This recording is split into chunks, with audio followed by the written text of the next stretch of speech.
Welcome to our tutorial on the eDrawings Measure Tool. I'm going to select File, Save As, and Save as an eDrawing.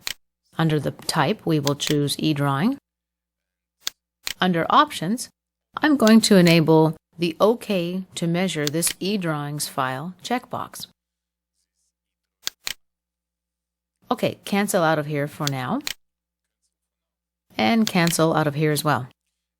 Alright, here is my open eDrawing document.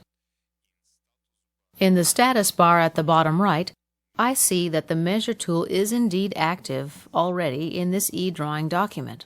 I'm going to activate the Measure Tool in the toolbar and press the Measure Tool button right here as well.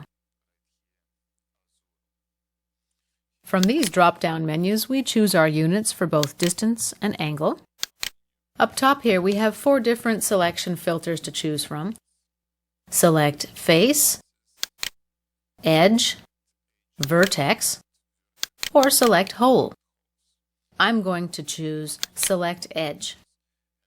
When I move my pointer across a path, the edge becomes highlighted. We left-click to select the edge, and the edge will appear in our selection area. If you click the edge again, it will deselect and disappear from the selection area. Let's select this edge and this one. And we have our measurement of 18 millimeters. I can move the dimension out of the way. Next, let's select Hole so we can check the distance between these 2 holes. But as you see, I selected the edge, not the hole. So let's get rid of some of these selected items here.